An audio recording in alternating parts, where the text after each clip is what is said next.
Today we have one microphone, so we're going to be sharing. Сегодня у нас один микрофон, поэтому нам придется его друг другу передавать.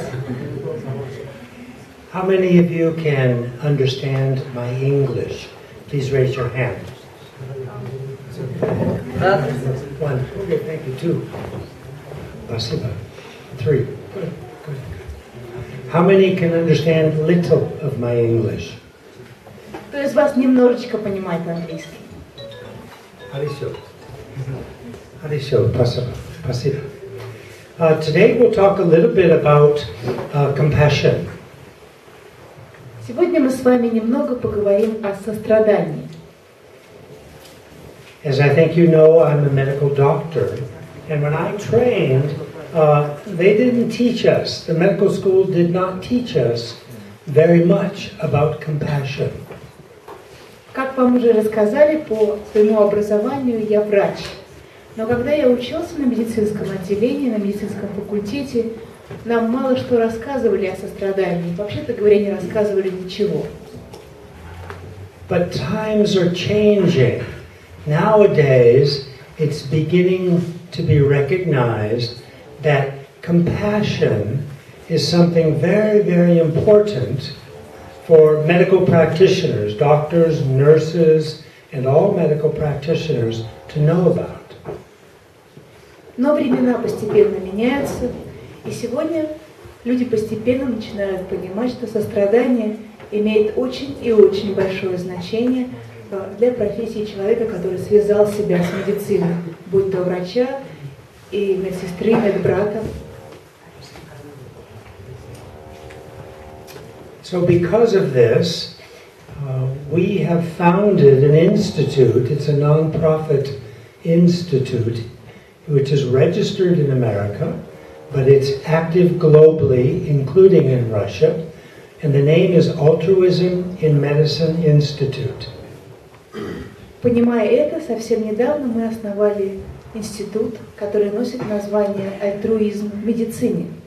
Этот институт зарегистрирован в Соединенных Штатах Америки, но его деятельность проводится по всему земному шару. And I'm the founder, and they made me the president, probably because other people didn't want to work so hard. Я основатель этого института, и, кроме того, меня избрали его президентом. Я думаю, потому что всем остальным не хочется так много работать. And the purpose of the institute is to bring compassion into healthcare. Основная цель Института альтруизма в медицине заключается в том, чтобы постараться привнести как можно больше сострадания в современную сферу здравоохранения. And so today we will talk a little bit about altruism. The meaning of altruism is the same as compassion. The meaning is to relieve suffering. And I think many people in this room have gone into the medical profession with that attitude, with that motivation, that intention to relieve suffering. Сегодня мы поговорим с вами немного об альтруизме. Смысл слова альтруизм такой же, как и смысл слова сострадание. Человек, который движим альтруизмом или состраданием, он хочет уменьшить страдания других существ, других людей. И я думаю, что именно это желание умерить, сделать меньше боль других людей и привела многих из вас в медицинскую профессию. At least in my medical school class, that was probably about 100 years ago, not quite. Most of my fellow students, including myself, went in to study medicine because we wanted to help people and wanted to help relieve their suffering. По крайней мере, когда я учился на медицинском факультете, а это было лет 100 тому назад, ну, может быть, немножко поменьше, чем 100, если не 100% людей, то почти 100% выбирали для себя путь врача именно потому, что хотели активно помогать другим. I'd like to ask you a question, and I'm requesting that you give me an honest answer.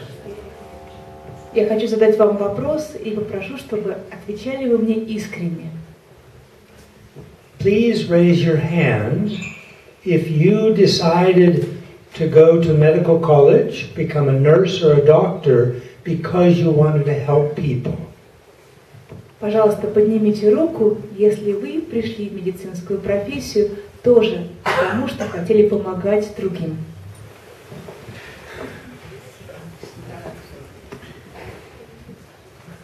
Хорошо. Quite amazing. Almost everybody's hand went up. Поразительно. Почти все, кто присутствует в этом зале, подняли руку. This is marvelous. I'm very happy. Это чудесно, и я очень этому счастлив. Now the challenge is going to be, as you go through your training, and as you go out and start working as a nurse or continue your training to become a doctor and then work as a doctor, the challenge is to keep that fresh. That motivation to help people, keep it fresh. Don't let it diminish, don't let it die. Это замечательно, но дальше перед нами встанет очень трудная задача. Как по мере прохождения учебного процесса и затем в дальнейшей работе, когда вы уже выйдете на свою работу, как не потерять этот внутренний настрой, это намерение помогать другим. And I can promise you that if you do that, if you keep that wish to help others, keep it warm in your heart, that your practice of medicine as a nurse or a doctor will be more successful. Я могу вам пообещать, что если вам это удастся, если вы сможете сохранить свежим это намерение помогать другим, если в вашем сердце сохранится тепло, когда вы будете оказывать другим помощь, то вы будете гораздо более успешным в своей карьере, в своей медицинской профессии. Now I'm going to take a few minutes to explain why that's true. И я хочу в течение нескольких минут объяснить вам, почему это так.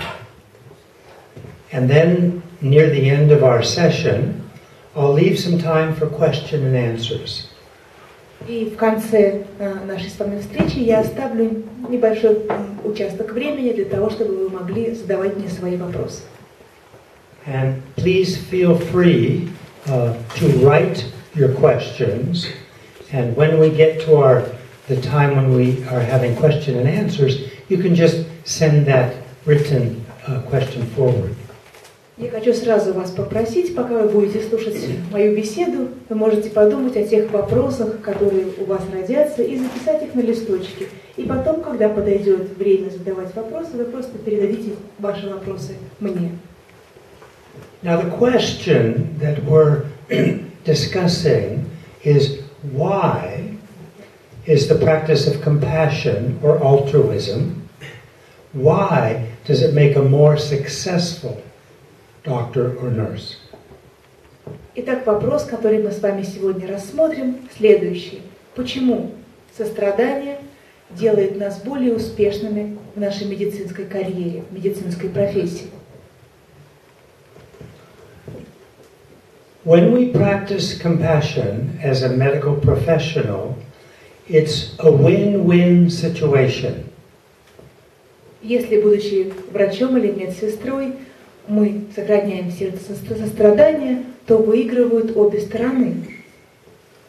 Win-win means that both win, the doctor or nurse and the patient and his or her family. Выигрывают обе стороны, как врач или медбрат и медсестра, так и пациент, человек, который заболел, и его близкие, его родственники. Now, why does the doctor or nurse win? Почему мы можем говорить, что выигрывает врач, медсестра, медбрат? В чем состоит этот выигрыш? I'd like you to raise your hand if you've heard about burnout. Поднимите руку, если вы слышали такое понятие «сгореть на работе», «перегореть». Известно ли вам такое? Okay, a few of you, not many. Let me explain what burnout is. In the medical profession, the healthcare profession, we often work in a very stressful environment. Я вижу, не все с этим знакомы, поэтому я постараюсь объяснить это поподробнее.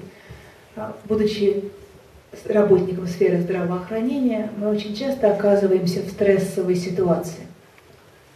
Patients who are sick, some of them have a lot of fear, anxiety, sometimes anger.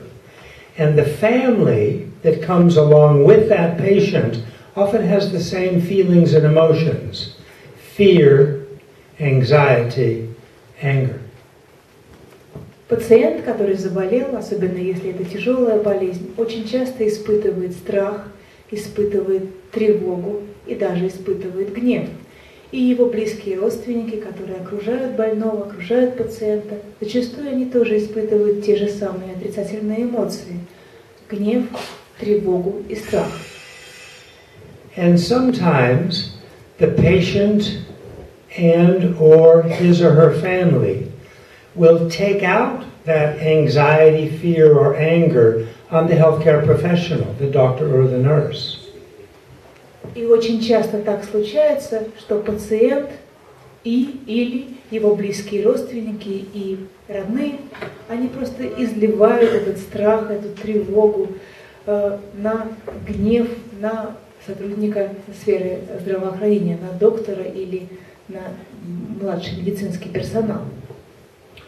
And in this situation, the patient or his or her family may blame us, the doctor or nurse, for that person's illness. И очень часто они обрушивают, перекладывают всю вину за ту боль, которую испытывает пациент, на плечи врача, на плечи младшего медицинского персонала. So this is one type of stress that we may encounter. Это один из видов стресса, с которым мы можем столкнуться в своей профессии. Another type of stress is a patient who's sick with a very serious illness may be depressed. Другая разновидность стресса, который мы можем испытать, следующее. Пациент, который болен очень тяжелым заболеванием, он может оказаться в состоянии подавленности, в состоянии депрессии. Maybe they're sad and maybe they're crying. And so when we're around them, sometimes it makes us feel sad and like we want to cry. И находясь в состоянии депрессии, такой человек может быть очень печальным, грустным, он даже может плакать. И когда мы соприкасаемся с таким человеком в состоянии депрессии, нам тоже становится грустно, и у нас тоже набегают слезы на глаза. So this is a second kind of stress that we might encounter. Это второй вид стресса, с которым мы можем столкнуться в нашей медицинской профессии. Third, hospitals are busy places. Третья разновидность стресса. Мы же знаем, что больница – это место, где очень много людей. Hospitals more and more are becoming places where we have to do a lot of paperwork, charting, and keeping notes and filling out forms. Кроме того, все чаще и чаще больницы становятся такими местами, где от нас ожидается огромное количество бумажной работы. Нам нужно много писать, нам нужно заполнять бесконечные формы. And we often don't have time. И очень часто на это у нас попросту не находится время. This creates more stress. И это еще один из поводов для стресса. Now that's the difficult side of what we're going to be doing. That's the hard stuff. И это трудная сторона нашей с вами профессии, тяжелая сторона. These things can lead to a situation where we become chronically stressed, maybe even depressed. И все перечисленное может привести к тому, что у нас может развиться хронический стресс, что может привести даже к собственной депрессии. And some medical or health professionals turn to alcohol or drugs to try to help reduce that stress. Зачастую случается так, что некоторые представители нашей с вами профессии начинают употреблять алкоголь, а бывает так, что даже и наркотики, для того, чтобы как-то справиться с тем стрессом, с которым они встречаются на работе. So I request you, if you are feeling stress, please don't turn to alcohol and to drugs, but rather find a colleague or a good friend who you can talk to. Поэтому хочу сразу же, пока вы еще учитесь, предупредить вас. Если вы столкнетесь с таким большим стрессом, никогда не пытайтесь победить его с помощью алкоголя или, того хуже, наркотиков. Если вам нужна помощь, лучше всего обратиться к своему коллеге, какому-нибудь доброму другу, который работает вместе с вами. And even more important, practice compassion or altruism. And now I'm going to talk a little bit about how we can cultivate compassion and altruism as a buffer, as a protection to prevent us from suffering this burnout that I've just been talking about. И еще более действенное средство, которое нам поможет в такой ситуации, это альтруизм и сострадание, о котором сейчас я как раз вам и расскажу. Альтруизм и сострадание – это своего рода буфер, своего рода защита, которая поможет нам не сгореть. So first we have to make a distinction between empathy and compassion. Для начала нам нужно провести разграничительную линию, провести различие между простым сопереживанием или сочувствием и состраданием.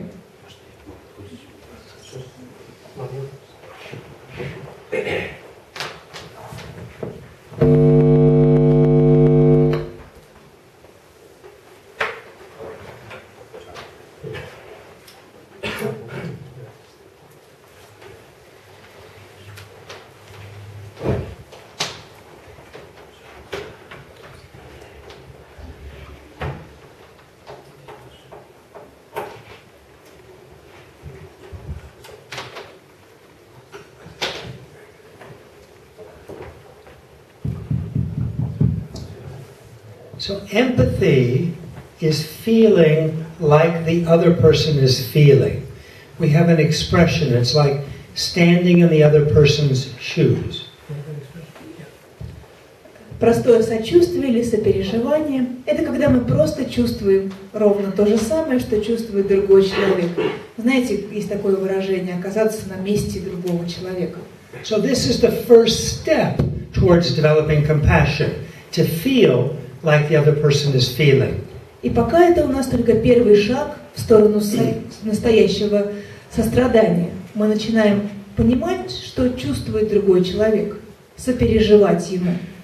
But we don't want to stop there. Но мы на этом не хотим с вами остановиться. Because if we're always feeling like the other person is feeling, and we're around sick people all day, some of whom are going to be depressed, then we're going to feel depressed. Потому что если мы будем проводить весь свой рабочий день в окружении больных людей, и многие из них страдают, многие из них испытывают депрессию, и если мы просто сочувствуем, просто сопереживаем, то мы сами окажемся в состоянии депрессии. So empathy begins to open our heart, but it's just one step towards practicing compassion. Итак, сочувствие, сопереживание помогает нам немножечко открыть, распахнуть свои сердца навстречу людям, но это лишь первый шаг в сторону сострадания. Compassion is wanting to reduce or even eliminate the other person's suffering. Сострадание – это активное желание облегчить страдания другого человека или вообще уничтожить страдания другого человека, искоренить их. And this makes us feel happy, makes us feel good. И если мы так поступаем, то от этого мы становимся сами счастливы, нам становится легко и хорошо на душе. Because we're helping someone. Потому что в этот момент мы помогаем другим. And you all know that feeling. When you've helped somebody, you feel good. И вы наверняка знакомы с этим чувством. Если ты кому-то помог, тебе самому становится хорошо на душе.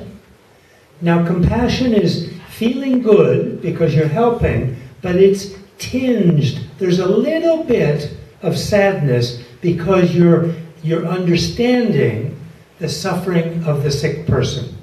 Сострадание – это особенное чувство. С одной стороны, тебе хорошо на душе, потому что ты помогаешь, но есть какая-то крохотная доля грусти, печали, потому что одновременно ты сочувствуешь человеку, оказавшемуся в такой сложной ситуации. Now, in medicine, some people become very, very sick with serious disease. В медицине нам приходится сталкиваться с людьми, которые мучимы очень тяжелыми болезнями, которые испытывают большие страдания. And sometimes we don't have a cure or a proper treatment. И зачастую бывает так, что мы не можем предложить этим пациентам какого-то особого курса лечения, чтобы полностью избавить их от страданий. And sometimes people die. Бывает так, что кто-то умирает. All ages. И эти люди могут принадлежать к самым разным возрастным группам. It might be an older person, maybe in their 70s or 80s or 90s. Это может быть пожилой человек, которому за 70, за 80 или за 90. It also may be a middle-aged person in their maybe 40s or 50s. Это может быть человек среднего возраста, например, человек 40-летний или 50-летний. Or it may be a younger person who's 17, 18, 19, 20, 21. А может оказаться, что перед нами человек совсем молодой, которому 17, 18 или 21 год. How old are you? Вам сколько лет? 17, 20, 21. So someone in your age group sometimes also dies. Можете вы представить, что может погибнуть, умереть и человек вашего возраста. And this can be particularly painful for us if it happens. И если такое происходит, то нам становится особенно больно. If it's one of our patients. Если такой молодой человек оказывается нашим с вами пациентом. It often makes us feel like we're vulnerable, like, oh, maybe I could even die myself. Мы начинаем чувствовать свою уязвимость. Мы думаем, а ведь и я тоже могу умереть. So practicing compassion is more filled with a sense of well-being, but a little bit of sadness. То есть сострадание – это такое особое чувство, когда, с одной стороны, мы чувствуем себя хорошо, благополучно, потому что помогаем, но с другой стороны, это чувство, в котором есть место печали. And compassion is helping the best we can. Сострадание заставляет нас помогать всеми силами, насколько это возможно. We don't have all the answers. Конечно, у нас нет ответов на все вопросы. And sometimes the patient continues to get sicker. И бывает так, что перед нами пациент, которому становится у нас на глазах все хуже и хуже. And maybe die.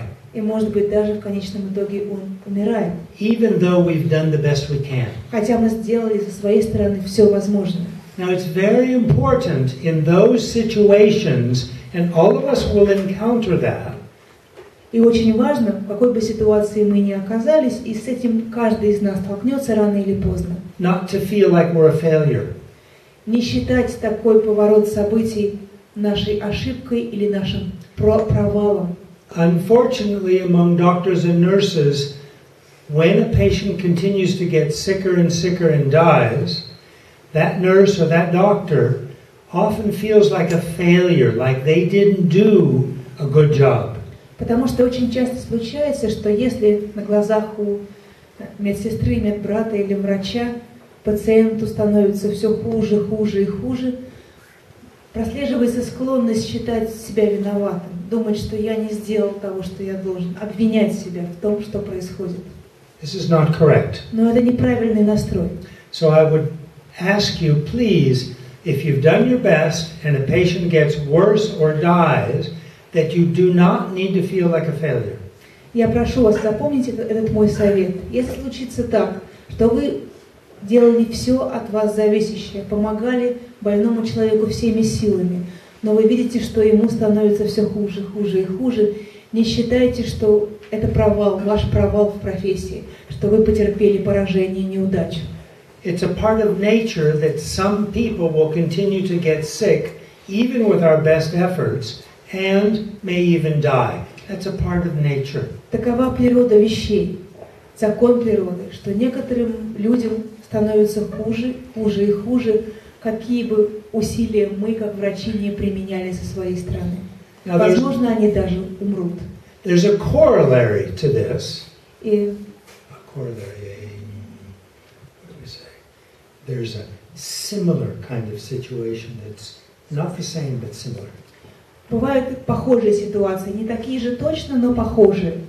And that's what do we do when our patient is very, very sick and dying, has a terminal illness? Что мы обычно делаем, если у нас перед нами пациент, который разбит тяжелой болезнью, ему становится хуже, хуже и хуже, и он погибает? In the old days, doctors that are now much older, or even a generation or two before, they would often say, I have nothing to offer. I have no medicines, I have no surgery, I have no radiation treatment to offer, and therefore, I'm not going to go and see the patient anymore. Очень часто, когда в прошлые времена, может быть, одно или два поколения назад, если врач сталкивался с таким случаем, что перед ним пациент, который кажется неизлечимым, то доктор говорит, ну что я могу ему предложить еще? Я перепробовал уже все медикаментозные средства, все, что мог сделать как хирург, уже сделано, облучение, все, буквально все сделано, этому пациенту ничего не помогает, он, скорее всего, уйдет из жизни, поэтому нет смысла мне приходить к нему в палату. This is out of date, and this is wrong. Этот подход сейчас признан полностью устаревшим, и этот подход неправильный. Now, I don't know how doctors practiced on this issue when they had a patient with a terminal illness. I don't know in the Soviet times how the doctors practiced. I don't know this. Я не знаю, как в советское время решали эту проблему, да, что делали врачи, когда перед ними оказывался неизлечимый больной. But in general, in the world, 1 or 2 generations ago, doctors avoided their patients when they were terminally ill and the doctor had no more treatment to offer. Но я знаю, как поступали врачи в других странах мира. Как правило, если больного признавали неизлечимым, врачи от него просто отступали и переставали приходить к нему в палату. But now, in today's world, the situation is opposite, very different. Но сегодня в мире ситуация полностью изменилась на противоположную. Now, when we have a patient who's dying, they need us at that time of their life most. Сегодня врачи начинают понимать, что когда пациент приближается к окончательной черте своей жизни, когда он умирает, это именно то время, когда он более всего нуждается во враче, в медицинском персонале. So it's very important to go see your patient regularly when they're terminally ill and getting near their death. Поэтому крайне важно регулярно посещать пациента, если понятно, что он неизлечим. So what do? Что же мы можем сделать, посещая пациента в таком состоянии? Actually, you don't have to do much. На самом деле многого-то делать и не нужно. Just go and be with the patient regularly, even if it's only for 5 minutes. Go several times a day. Просто приходить и быть с этим неизлечимым больным несколько раз в день, пусть даже по какой-то короткие промежутки времени, но быть с ним. You can just sit quietly. Можно просто посидеть рядом тихонечко. Try not to be judgmental. Стараться не выносить никаких оценок, никаких суждений. Try to have an open heart.